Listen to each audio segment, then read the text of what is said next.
The words, "He's a burden," sliced through the quiet evening air like a shard of glass. It was my daughter's voice. Seeping from a phone I thought she had hung up. In that single, heart-stopping moment, I wasn't her father anymore. I was an obstacle, an asset to be liquidated, along with the house my late wife and I built with our own hands. This is the story of how I took back my life. If you believe in standing up for yourself, make sure to subscribe so you don't miss stories where justice is served. The sun in Denver, especially in the late afternoon, doesn't just illuminate, it interrogates. It's a high-altitude, unforgiving light that finds every crack in the pavement and every blade of grass, casting shadows that are as sharp and defined as a surgeon's cut. I was watching those long, dark shadows stretch across the lawn, inching their way toward the bed of Eleanor's prized peace roses, their pale yellow petals glowing like lanterns in the fading light. My thumb was pressed against the brass lever of the hose nozzle, the fine mist clinging to the air with the scent of damp earth and chlorophyll. The work was simple, repetitive, and for the past 2 years, it had become a kind of prayer, a silent promise I made to her every day. When the last of the roots were soaked, I twisted the spigot shut and began to methodically wind the hose onto its reel. The rhythmic crank and the smooth coiling of the green vinyl was a small, satisfying piece of order in a world that had felt profoundly chaotic since she'd left. A place for everything, and everything in its place. It was Eleanor's mantra, but it was my engineering mind that had made it a reality in this house. This garden, this lawn, this entire property was a system we had designed together. A machine for living. And I was its sole, lonely caretaker. Stepping back inside through the sliding glass door, the difference was immediate. The warmth of the sun on my skin was replaced by the cool, still air of the house. Outside was life-buzzing insects, rustling leaves, the distant hum of traffic.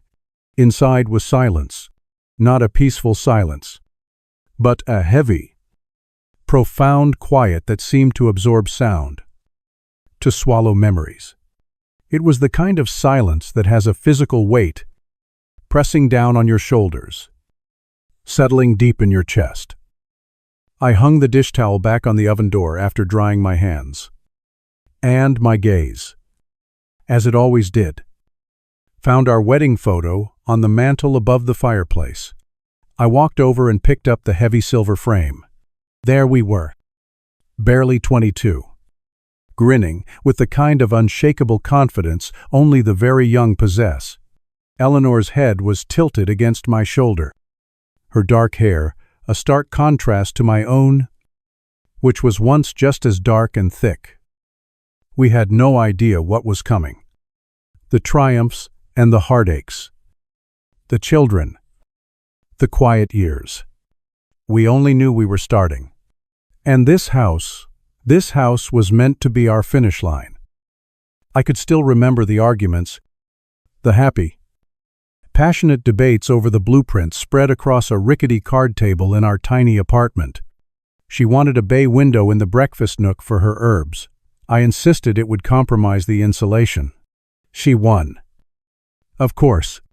And every morning for 40 years, the sun would stream through that very window, illuminating the little pots of basil and thyme she tended so carefully. My thumb traced the glass over her smiling face. Every beam and every brick. "Eleanor," I whispered to the photograph, "it all has you in it." The silence that answered back was the same as always, vast, empty, and absolute. The sudden, cheerful chirp of the cordless phone on the counter was a violent intrusion. It was Tuesday, just after 5. It was Chloe. The predictability of her calls was a small comfort, a flimsy thread connecting my quiet world to the bustling one outside. I put the photo back in its place and answered, "Hi, Dad. How are you doing today? Her voice was a cascade of energy, almost aggressively bright, the kind of tone someone uses when they are performing concern rather than feeling it. I'm doing all right. Chloe.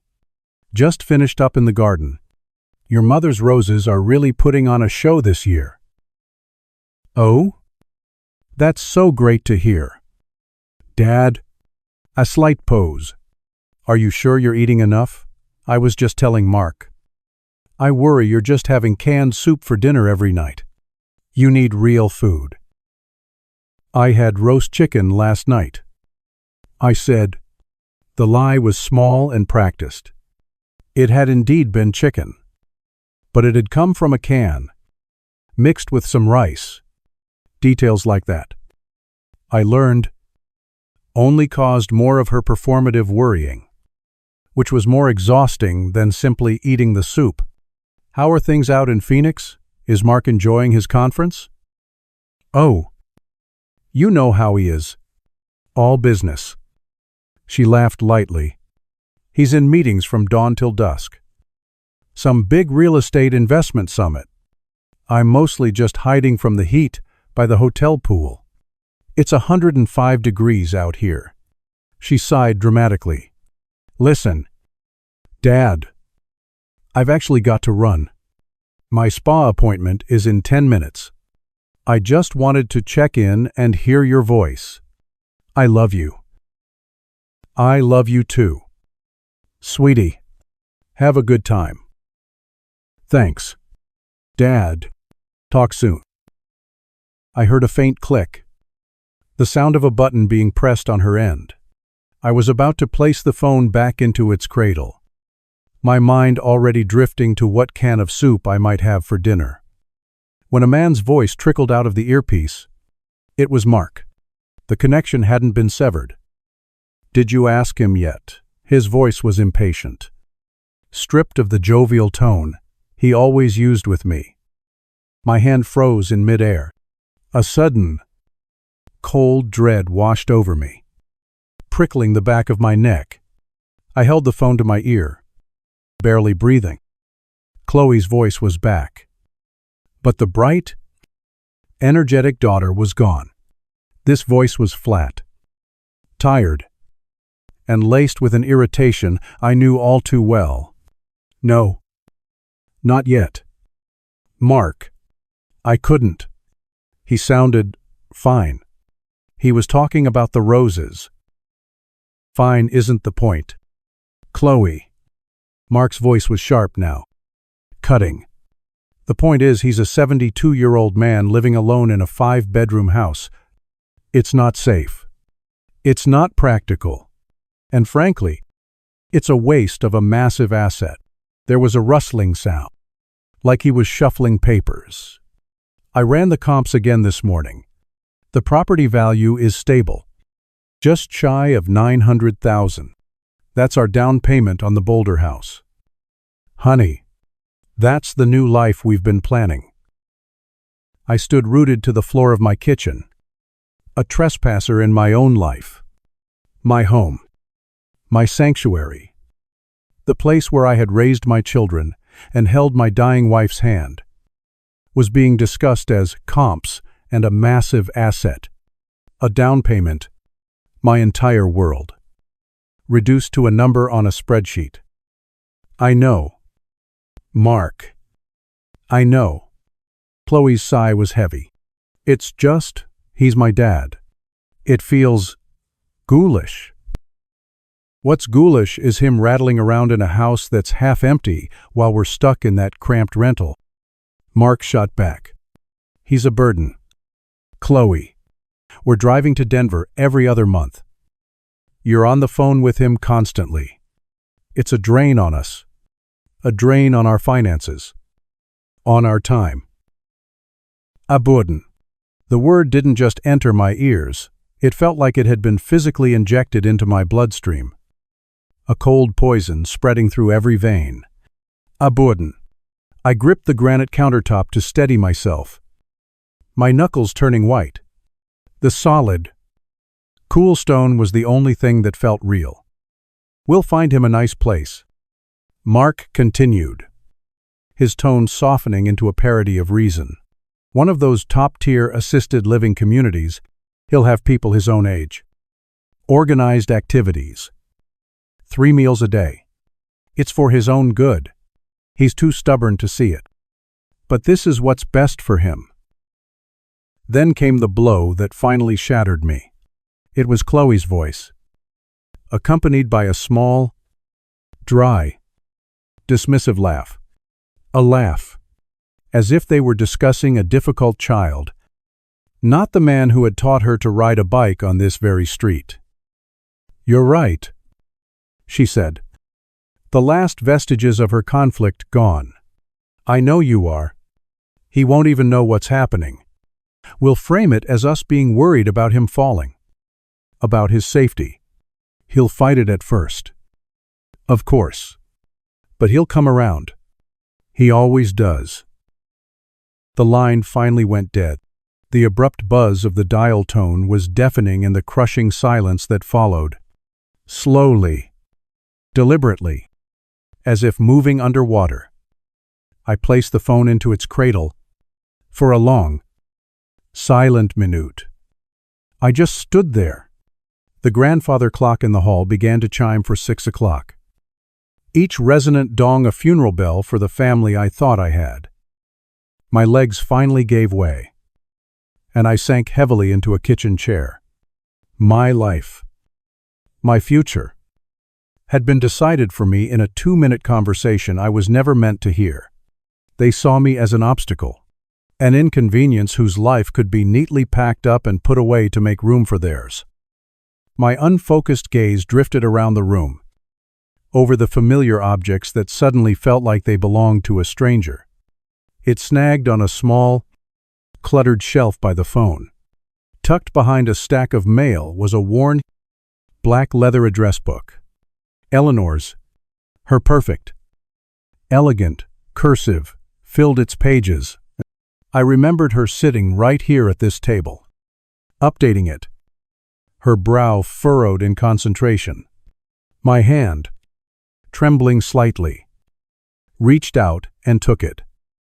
A single tear, hot and unexpected, escaped and fell onto the worn leather cover. I didn't wipe it away. It was a tear for Eleanor. For the desecration of this home she loved so much. A tear for the daughter I had just lost. But as the tear traced a path down my cheek, the shock began to recede. And in its place, something else began to crystallize. It was a cold, hard resolve, settling deep in my bones. They thought I was a doddering old fool. They thought I was a problem to be managed, an asset to be liquidated. They had forgotten I was the engineer who designed this house from the ground up. Me fingers, no longer trembling, flipped through the thin, soft pages. Plumbers, electricians, lawyers. My finger stopped. Chen, David, real estate law. A sharp young man I'd mentored decades ago, who had built a formidable practice. I picked up the phone again. The cool plastic felt solid, functional. It was no longer a link to my family. It was a tool. I punched in the numbers from the book. Each press of the keypad, a firm, deliberate act. It was a declaration of war they wouldn't even know had been waged until it was far too late. The phone rang on the other end. A crisp, professional voice answered, "Law Offices of David Chen." I took a deep breath, and when I spoke, my own voice was unrecognizable. It was calm, steady, and utterly devoid of the broken old man from 5 minutes ago. It was the voice I used on a construction site when a project was about to go off the rails, a voice of absolute, cold authority. "David Chen. Please. This is Gilbert Hayes." There was no hesitation on the other end of the line. Just a brief, professional pause. "Mr. Hayes." Of course. Please hold one moment while I connect you. The line filled with the muted strains of a classical piano piece, a sound so utterly at odds with the tempest raging inside my chest. I listened to the precise two married, mathematical progression of the notes. And it helped. It was a structure, a system. It was logical. I held on to that logic like a man gripping a railing in an earthquake. Gilbert, it's been years. To what do I owe the pleasure? David Chen's voice was deeper than I remembered. But it still held the same sharp, energetic edge. He was no longer the eager kid I'd given a few pointers to. He was a man who had built a successful career. And it showed in his confidence. David, I said, keeping my own voice level and steady. It's good to hear you. I find myself in need of your professional services. I need to sell my house. Your house on Elm Street, wow. That's a big decision. Are you downsizing? Moving closer to Chloe? The questions were natural. Friendly. They were also landmines. It's a personal financial decision. I said, the phrase feeling sterile and safe in my mouth. What I need, David, is to sell it quickly. As quickly as humanly and legally possible. I need to know my options. Quickly is a specialty, he said, his tone shifting instantly from friendly acquaintance to focused professional. But it can affect the price. Are you sure you don't want to test the market? Wait for the perfect offer. I'm sure, I said with a finality that left no room for argument. Speed is the priority. All right then, he said. Can you be in my office tomorrow morning? Say, 10 o'clock. We can go over the strategy. The following morning, I sat in David Chen's office. It was on the 12th floor of a downtown skyscraper, a world of glass and steel and muted gray carpeting. The view from the floor-to-ceiling windows was spectacular, a panoramic vista of the city, spreading out towards the distant, hazy blue line of the Rocky Mountains. It was a powerful view, a landscape of ambition and success. It was the complete antithesis of my home, with its warm wood, worn armchairs, and the scent of Eleanor's potpourri still faintly clinging to the air. David himself looked the part of his surroundings. His suit was perfectly tailored, his desk an uncluttered expanse of polished mahogany. He had aged well, with just a touch of silver at his temples that only made him look more distinguished. He listened intently as I laid out my request, my hands resting calmly on the leather arms of the visitor's chair. I presented it as a simple problem of logistics and timing. I spoke of estate planning, of simplifying my assets. I did not speak of betrayal. I did not speak of the word burden. I did not let a single tremor of the rage and hurt I felt ripple the surface of my calm demeanor. I was Gilbert Hayes, retired structural engineer, a man who understood foundations and stress points. And the foundation of my family had been proven catastrophically unsound. A traditional sale with viewings and open houses could take months, David explained, leaning forward. His fingers steepled. Given your timeline, our best bet is a cash offer. I have a relationship with a few reputable investment groups. They buy properties as is, close quickly, and handle all the paperwork. You won't get the absolute peak market value they have to make their profit. After all, but you'll get a fair price. And you'll get it fast. What's a fair price? I asked. He mentioned a number that was remarkably close to the one Mark had quoted on the phone. My stomach tightened. But I kept my face impassive. And how fast is fast?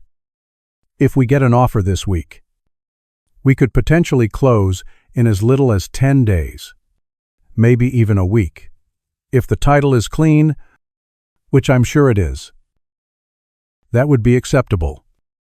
I said, the words feeling like the most profound understatement of my life. I stood up and extended my hand. Let's proceed.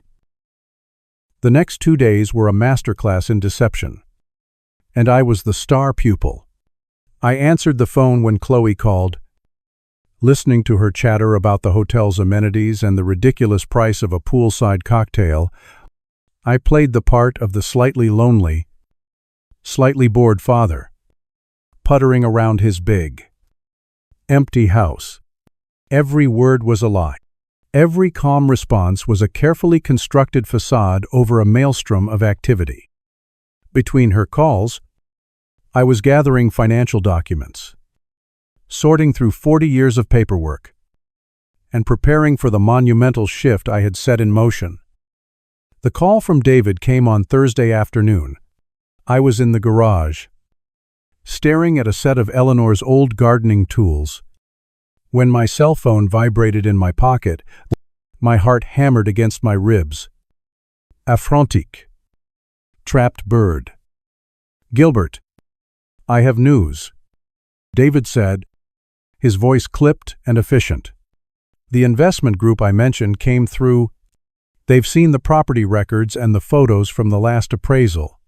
They're making an all-cash offer, $890,000. He paused, letting the number sink in, and they're prepared to close in 10 days. 890,000. 10 days. The numbers echoed in the quiet, dusty air of the garage. It was happening. It was real. The timeline was perfect.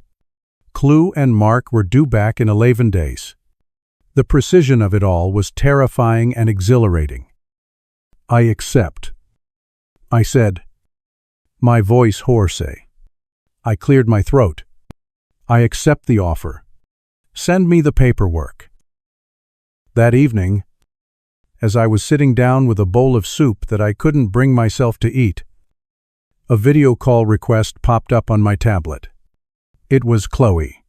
My first instinct was to ignore it, but I knew that would be a deviation from the routine. A red flag.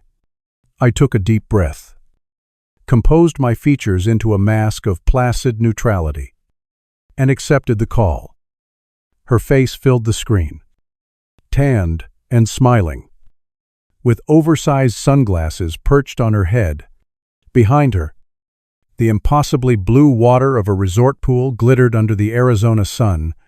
The image was so jarringly carefree, so disconnected from the gravity of my reality, that for a moment, I felt a dizzying sense of detachment, as if I were watching a movie. Dad, hi, she chirped. I wanted you to see this place. Isn't it gorgeous? She panned the camera around to show me rows of lounge chairs and palm trees. You should be here with us. It looks very nice. Sweetie, I said, the words tasting like ash in my mouth. My hand, hidden below the camera's view, was clenched into a fist on my knee. My knuckles, white. Are you okay? Dad, you seem a little tired, she said, her brow furrowing with that practiced look of concern. Just a long day. I lied smoothly. Yard work. You know how it is. You shouldn't be pushing yourself so hard, she chided gently. We worry about you all alone in that big place. The audacity of it, the sheer, breathtaking hypocrisy, almost made me laugh. Here she was, laying the groundwork, planting the seeds for the very conversation she and Mark had already finished. I could see the whole script playing out in my head, but I just gave a weary smile. I'm fine. Chloe, don't you worry about your old dad. The next morning, I was back in David's office.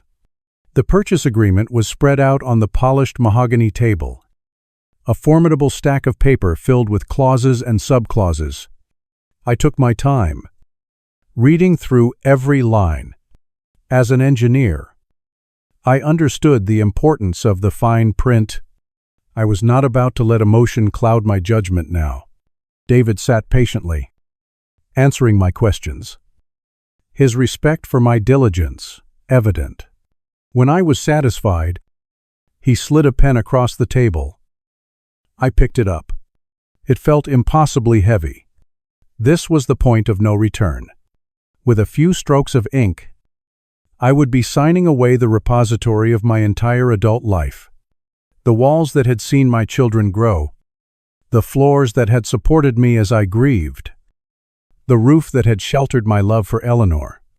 But with that same signature, I was also seizing control of my own narrative. I was refusing to be a footnote in my daughter's story. I was reclaiming my independence. The pen scratched against the paper, a small, quiet sound that sealed the end of one life and the beginning of another. That afternoon, I began my search. I knew I couldn't stay in Denver. Too many ghosts. Too many memories that would now be tainted. But I didn't want to go too far. The mountains were my anchor, the one constant in my life. I found a listing for a place called Sunset Manor, a modern apartment complex in a quiet suburb west of the city. The name was a bit on the nose, but one of the photos stopped me. It was taken from a balcony, looking out over the foothills towards the majestic, jagged peaks of the Rockies. It was a view of something permanent, something solid and unchangeable, a place Eleanor would have loved. I visited the apartment the next day. It was clean, compact, and completely anonymous, with pale gray walls and new, unscuffed floors. It had no history, no soul. It was perfect. I stood on the balcony and looked out at the mountains. The view was even better in person. I told the building manager I'd take it. Then came the hardest part, the packing. I bought boxes, but not many. I wasn't moving a life. I was curating an archive. I walked through the silent rooms of my home, deciding what was essential and what was simply stuff. The large, heavy furniture could stay. The decades of accumulated junk in the basement could stay. My focus was singular. I was preserving Eleanor. I carefully wrapped her collection of porcelain birds, each one a memory of a different anniversary trip. I packed the albums, their pages filled with faded photographs of birthday parties and family vacations. I lifted her jewelry box from the dresser, the scent of her perfume, that faint, familiar smell of lavender and vanilla still clinging to the velvet lining. I paused at her nightstand, where her favorite book, a well-worn copy of Pride and Prejudice, lay with a ribbon marking her place, right in the middle of a chapter she would never finish. I packed that too. Each item I placed in a box was an act of quiet defiance. They could take the house, but they couldn't take this. They couldn't take her. My next stop was a branch of the Colorado Community Bank, miles away from my neighborhood. The process of opening a new checking and savings account was mundane. A series of forms and signatures, but as I slid my driver's license under the glass to the teller, I felt like I was establishing a new identity. This account, this new financial fortress, was for Gilbert Hayes, a free man. No one else would have access to it. No one else would even know it existed. I was transferring some funds from my old account when my phone rang. It was Mark. His voice was loud and boisterous, an unwelcome intrusion in the quiet bank. "Hey Gil, just calling to check in on my favorite father-in-law," he boomed. "Hello." "Mark, everything's fine here," I said, turning away from the teller to lower my voice. Great. Listen, the conference is a bit of a bust, and we were thinking, what if we came back a day early, surprise you? We could be there Sunday evening instead of Monday." A jolt of pure, Cold adrenaline shot through me. Sunday. Today was Friday. That cut my timeline by a full 24 hours. My carefully constructed plan suddenly felt incredibly fragile. My mind raced. "Oh," I said, forcing a note of disappointment into my voice. "That's a real shame." Mark. I was actually planning on driving up to Estes Park for a couple of days. A friend of mine has a cabin, and I was going to see the aspens changing. I'll be leaving Sunday morning. The lie came surprisingly easily. A perfect, plausible fabrication. "Oh well. Hell," he said, sounding genuinely annoyed. "All right. Well, I guess the original plan stands then. We'll see you Monday. You have fun with the trees." I hung up, my heart pounding in my ears. It was a close call, a reminder of how quickly this could all unravel. The risk was real, but so was my resolve. I finished my business at the bank, the adrenaline singing in my veins. That night, I used that nervous energy to act. I went online and scheduled a locksmith for Monday morning. Then, I ordered the highest-rated video doorbell I could find, paying extra for next-day delivery. The final pieces of the machine were being put into place. The email from David arrived at 9:15 on Monday morning. I was sitting in my car in the parking lot of a coffee shop a few miles from the house. I had already overseen the locksmith changing the locks and had installed the new doorbell myself. The house was secure. The trap was set. My phone chimed. The subject line was simple: transaction closed. I opened it. The body of the email was brief. "Gilbert, the transaction has officially closed. The funds, $890,000, have been wired to your designated account. Congratulations." I stared at the number on the screen. It didn't feel real. It was a lifetime of work. A marriage. A family. All converted into a string of digits. Just as I was processing the sheer, staggering finality of it all, my phone buzzed again. It was a new text message. From Chloe. A picture of an airplane wing against a bright blue sky. Below it, a short, cheerful message that made the hair on my arms stand up. "Just landed. See you at the house in an hour." The text message glowed on the screen of my phone. A beacon of impending chaos in the quiet solitude of my car. "Just landed. See you at the house in an hour." The casual red heart emoji at the end was a small, perfect punctuation of cruelty. An hour. 60 minutes. The abstract timeline I had been working with for the past 10 days had suddenly solidified into a ticking clock. Each second a grain of sand slipping through an hourglass. I couldn't turn over. A jolt, sharp and electric, went through me.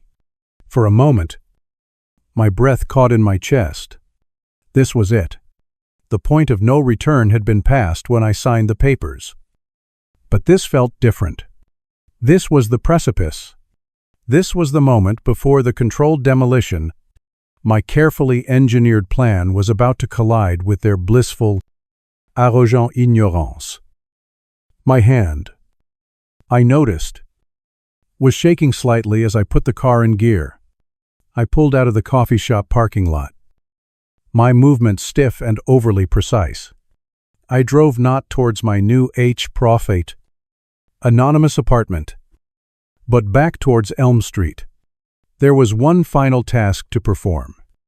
One last prop to place on the stage. I didn't park in the driveway. I couldn't. It wasn't my driveway anymore. I pulled up across the street, beneath the shade of an old oak tree that had stood there since before any of the houses were built. From this vantage point, the house looked exactly the same as it had for 40 years. The paint was a little faded. The porch swing Eleanor had loved so much was gently swaying in the breeze. It looked like home. But it wasn't. It was a shell. A beautiful, hollow shell filled with ghosts and echoes. I reached into the glove compartment and pulled out a small, spiral-bound notepad and a ballpoint pen. The air in the car was warm and still. I thought for a moment about what to write. I could have filled pages with my anger, my hurt, my profound sense of betrayal. I could have quoted Chloe's own words back to her, asked her how a burden had managed to orchestrate all of this. But I didn't. Emotion was a weakness. It was a luxury I had afforded them for far too long. This moment required the cold, hard precision of an engineer's report. My handwriting was steady. I wrote, Chloe and Mark. This house has been sold. The transaction is complete. The funds are my own. Your personal belongings that were left here have been moved to a secure storage unit. You have 30 days to contact Summit Storage Solutions at the number below to arrange a time for pickup. After 30 days, the contents will be considered abandoned. Dad. I didn't sign it with love. I didn't wish them well. I simply stated the facts. I tore the page cleanly from the notepad, folded it once, and slid it into a plain white envelope I had brought for this purpose.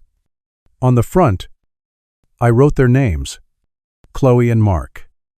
Getting out of the car, I felt a strange sense of unreality. As if I were watching myself from a great distance, I crossed the quiet street, my footsteps, the only sound, walking up the familiar flagstone path. I was acutely aware of every detail, a small crack in the third stone from the bottom, the faint scent of the rose bushes I had watered just days ago, the way the afternoon sun felt warm on the dark green paint of the front door.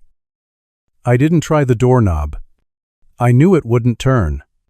I had stood in this very spot earlier that morning, watching the locksmith work, the sound of the drill, the quick, efficient snap of the old lock being removed, the final, solid click of the new deadbolt sliding into place. Those sounds were the true closing of this chapter of my life. The keys the locksmith had handed me were in my pocket, heavy and foreign. The old keys, the ones I knew Chloe and Mark carried on their keychains, were now nothing more than useless pieces of brass. I took out a small roll of clear tape from my jacket and secured the envelope firmly to the center of the door, right at eye level. It was impossible to miss. As I pressed the last piece of tape down, I allowed myself one final look. I leaned close to the sidelight window next to the door and peered inside. The living room was empty, cavernous. The afternoon light streamed in, illuminating dust motes, dancing in the air where our sofa used to be. I could see the faint indentations in the carpet where the legs of the coffee table had rested for decades. The silence from within was absolute. It was no longer my silence. It belonged to the house now, and to its new, unknown owners. I had a sudden, vivid memory of bringing Chloe home from the hospital, carrying her in a small bundle through this very doorway. I pushed the thought away. It was a dangerous indulgence. I turned without a second glance and walked back to my car. As I started the engine, I did not look in the rearview mirror. I drove through the familiar streets of my old neighborhood, past the park where I taught my son to throw a baseball, past the elementary school my children had attended, and I felt nothing but a cold, hollow sense of purpose. I was an operative. My mission almost complete. All that was left was the debriefing. The drive to Sunset Manor was 20 minutes of pure, focused concentration on the road ahead. The complex was exactly as I remembered: clean, modern, and utterly devoid of character. I parked in my designated spot, the number painted in stark white on the blacktop, carrying the last 2 boxes from my car. the one containing Eleanor's jewelry box and photo albums, and another with my important documents. I let myself into my new apartment. The air inside was sterile, smelling of fresh paint and new carpet. The silence here was different from the silence at the house. It wasn't heavy with history. It was thin and empty. A blank canvas. I placed the boxes on the kitchen counter and walked through the small, two-bedroom unit. It was a fraction of the size of my old house. But it was mine. No one could vote me out of it. No one could declare it an asset to be liquidated for their own benefit. I walked to the sliding glass door and stepped out onto the balcony. The view was, as promised, breathtaking. The sun was beginning its slow descent, painting the sharp granite peaks of the Rockies in hues of orange and purple. It was a view of immense geological time, a perspective that made my own human dramas feel small and transient. For the first time in 10 days, a sliver of peace managed to penetrate the armor I had built around myself. I went back inside and began the final ritual. From one of the boxes, I unwrapped a bottle of Cabernet Sauvignon, to the expensive kind.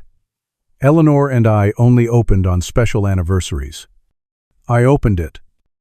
The soft thump of the cork, a satisfying sound in the quiet apartment. I poured a generous glass, the dark red wine swirling into a crystal glass I'd brought from the house.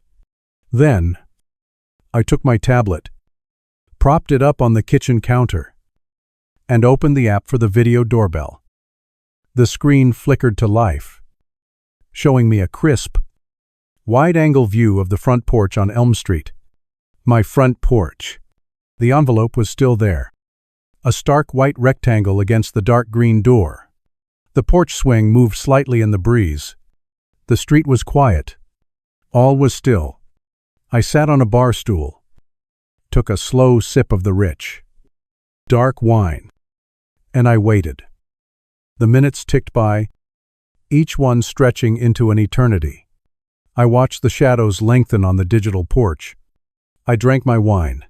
I thought about nothing and everything, all at once. I replayed the phone call in my head. The words, "He's a burden," echoing in the silent apartment.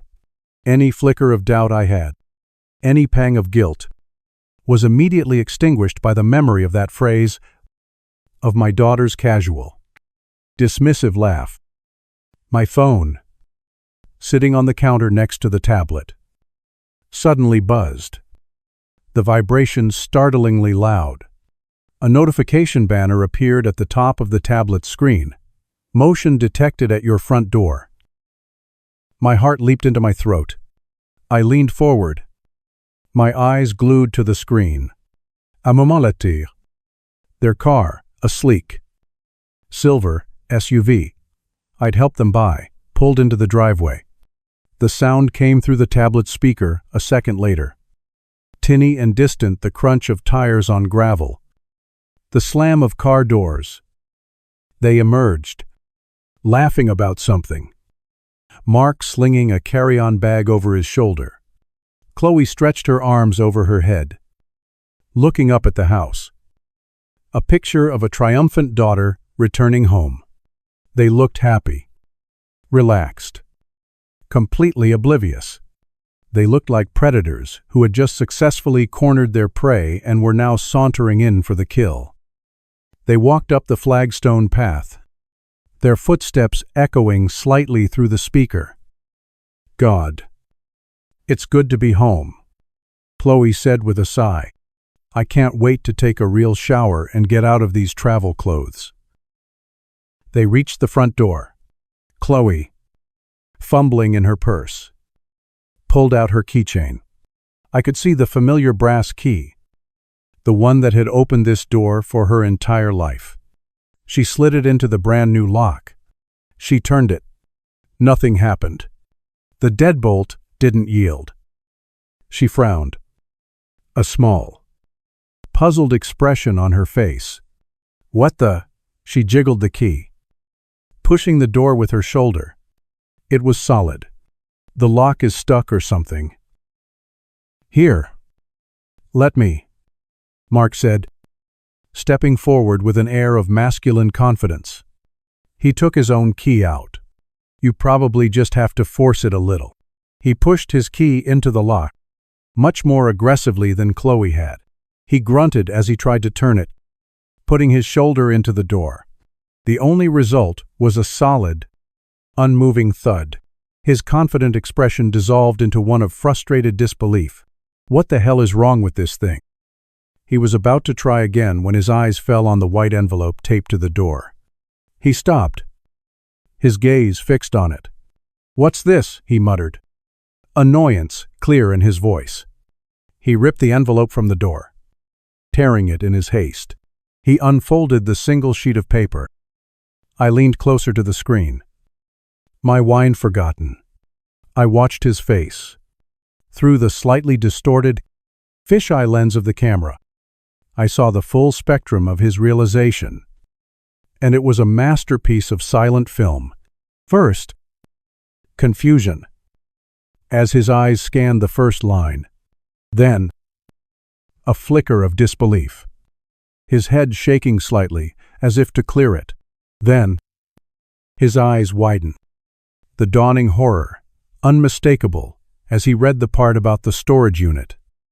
Finally, his face seemed to drain of all color before being flooded with a dark, mottled red.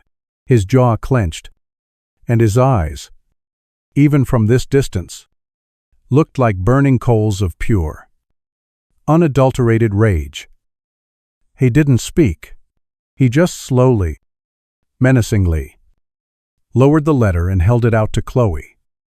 "What is it?" she asked, her voice still just annoyed. "A complaint from a neighbor." She took the letter. She read it. Her reaction was different from his. It wasn't anger.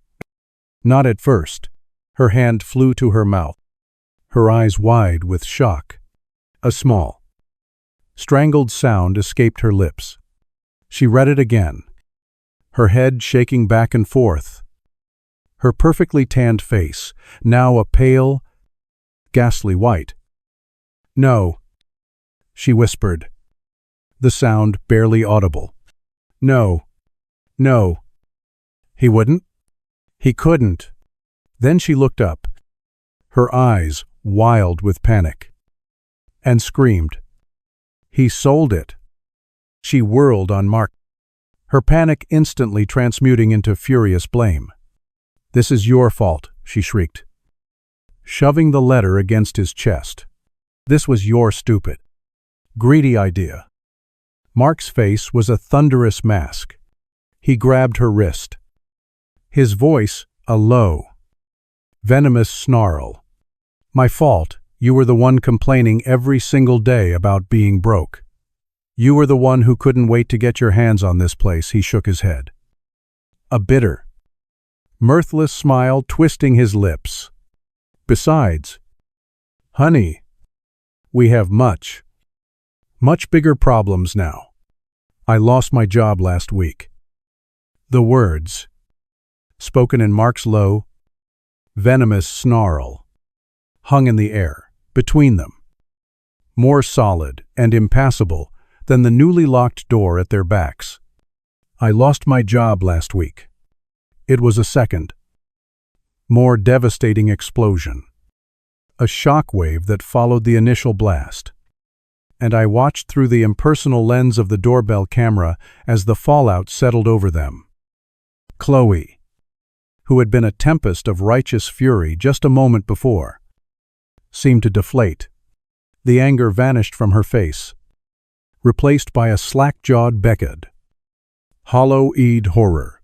The fight was no longer about a house. It was about the entire fraudulent foundation of their lives crumbling to dust right here on this pristine, manicured lawn. What she breathed. The word barely a puff of air. "What do you mean?" "You lost your job." "What do you think it means?" "Chloe," he spat, his face contorted with a mixture of self-loathing and resentment. "It means the partners called me in on Friday. It means they talked about market volatility and restructuring. It means they found out about the Henderson deal and called it ethically compromised. It means I'm out. No severance. Nothing. The pieces clicked into place with horrifying clarity. The desperation. The sudden, urgent need to liquidate my life. It wasn't just about upgrading their lifestyle, it was about plugging a hole in a rapidly sinking ship. They hadn't just been planning for a brighter future. They had been trying to outrun a disastrous present. You lied to me, Chloe said, her voice trembling. All through this trip, you pretended everything was fine. What was I supposed to do? He yelled, throwing his hands up in the air in a gesture of utter exasperation. Tell you I'd screwed up while we were supposed to be relaxing. I was going to fix it. This house, he gestured wildly at the silent, imposing structure behind him. This was going to fix it. We were going to sell this place, pay off my debts, and still have more than enough for the down payment in Boulder. It was a perfect plan. A perfect plan built on your father's back. I murmured to the empty apartment, my voice low. Perfect Clue shrieked, a wild, unhinged laugh bubbling up from her throat. Mark, look at us. We're locked out of a house that isn't ours. We have no money. You have no job. We have nowhere to go. How is any of this perfect? The argument devolved from there. A rough, ugly spectacle of two deeply selfish people finally turning their venom on each other. The thin veneer of their loving, successful marriage was stripped away, revealing the rot and decay beneath. He accused her of being a spoiled princess who had never worked a hard day in her life, whose only skill was spending money. She accused him of being a reckless, arrogant fool who had gambled away their future on shady deals. They hurled insults and past grievances at each other like stones, each one finding its mark, each one chipping away at the last vestiges of their shared life. They were no longer a couple. They were two desperate, cornered animals, trapped in the same cage and ready to tear each other apart.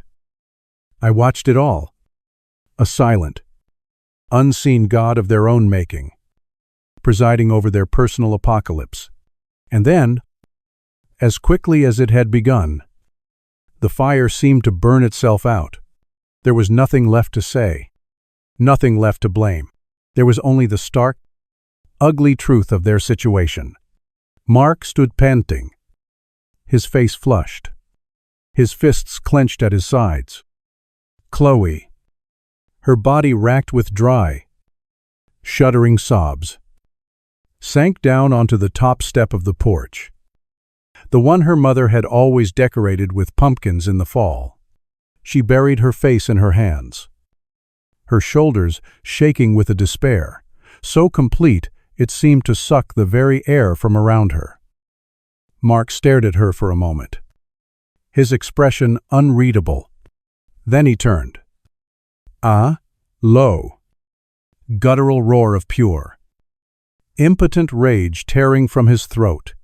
He marched over to their sleek, silver SUV, the symbol of their unearned success, and kicked the front tire with all his might. The sound was a dull, unsatisfying thud.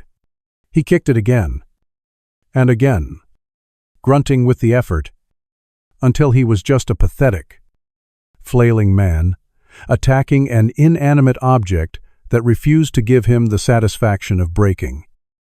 Finally, he leaned his forehead against the side of the car, his own shoulders slumping in utter defeat. They were broken, the two of them, stranded in the driveway of the life they had tried to steal, were utterly and completely broken. And I had seen enough. My hand moved with a slow, deliberate grace. I reached out and swiped the video feed away, closing the app. The screen on my tablet went dark. The tinny, distant sounds of their self-destruction were replaced by the profound, peaceful silence of my new apartment. I had been holding my breath. I realized I let it out in a long M-shape, slow sigh. My jaw was clenched so tightly it ached, and I consciously relaxed it. The knot of cold, hard tension that had been lodged in my stomach for the past 10 days. A knot of anger and fear and grief finally began to loosen its grip. I had expected to feel a surge of triumph, a vicious, satisfying glee, but it wasn't there. What washed over me instead was something far quieter and infinitely more profound relief. It was the feeling of a heavy, suffocating weight being lifted from my soul. For 2 years, since Eleanor had passed, I had carried the unspoken fear that I was what they saw me as: a burden, an obligation, a problem to be managed.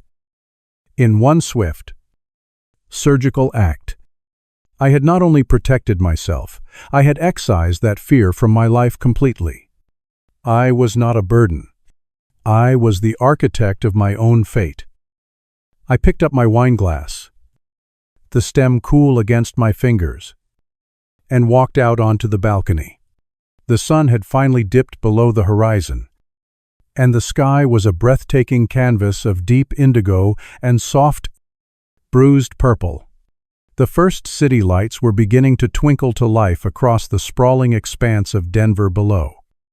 A man-made constellation against the vast, dark backdrop of the plains. Far in the distance, the silhouette of the mountains stood like ancient, silent sentinels, their peaks black against the last vestiges of the light. I took a sip of the wine. It was rich and complex, tasting of dark cherries and old leather and memory. I leaned against the railing, the cool metal, a comforting presence against my hands. A gentle evening breeze stirred the air, carrying the distant sound of traffic, the faint chime of a wind chime from a neighboring balcony. For the first time in a long time, I felt completely and utterly at peace. The anger was gone. The hurt, while not vanished, had receded to a dull, manageable ache, like the memory of an old wound. What remained was a quiet, expansive sense of freedom. I was untethered. My life, for whatever time I had left, was entirely my own. Later that evening, after a simple dinner of bread and cheese, I turned my attention to the last 2 boxes. It was time to build a new home, not just inhabit a new space. I opened the first box, the one marked Eleanor, and began to unpack. Each object was a prayer, a piece of a life well lived. I unwrapped her porcelain birds and set them on the windowsill, where they would catch the morning light. I stacked her favorite books on the small bookshelf in the living room. I placed her jewelry box on my new dresser, opening it for a moment just to breathe in that faint, lingering scent of her perfume. The last item in the box was the heavy silver frame containing our wedding photograph. I held it in my hands, my thumb tracing the familiar, smiling curve of her cheek. I knew exactly where it belonged. I walked over to the small table I had placed by the sliding glass door. I set the photograph down, angling it just so. Now, when I sat in my armchair, I could see her smiling face. And just over her shoulder, through the clean glass of the door, I could see the eternal, unyielding peaks of the Rocky Mountains, my past and my future, together in one perfect view. Our legacy, our story, was safe now. It was no longer a piece of real estate to be fought over. It was a memory to be honored, here in this quiet, peaceful place. In the weeks and months that followed, the silence from Chloe and Mark was absolute. I never received a phone call, not an email, not a single angry text message. It was as if, in losing the house, I had ceased to exist for them entirely. I didn't reach out either. There was nothing left to say. The lines of communication hadn't just been damaged, they had been vaporized. About 6 months later, I ran into an old neighbor from Elm Street at the grocery store. After some pleasant small talk, she got a hesitant look on her face. "Gilbert," she said, lowering her voice. "I don't mean to pry, but we all heard that Chloe and Mark, well, that they ran into some trouble. Someone said they had to declare bankruptcy." I just nodded. My expression neutral. "I heard something like that." "They said," she continued, her voice now a whisper, "that they had to move back east, to live with his parents in Ohio, in their basement."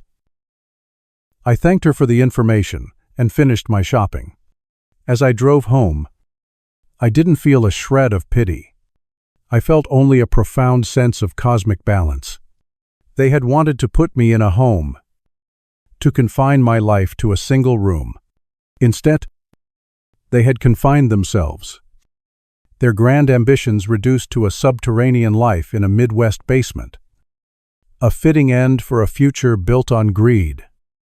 They had taught me a painful lesson about the fragility of trust and the depths of human selfishness. But in doing so, they had forced me to teach them a much harder lesson about consequences. You cannot treat a person like a line item on a budget. You cannot tear down the foundations of a life that gave you your own and expect to build anything lasting on the rubble. That night, I sat in my armchair, a glass of wine in my hand. The city lights glittered below. A sea of infinite possibilities. The mountains stood dark and silent against the star-dusted sky. I looked at the photograph of Eleanor, her smile as bright and hopeful as ever. And for the first time, in a very long time, I smiled back. A genuine, unburdened smile. I raised my glass in a silent toast. To her.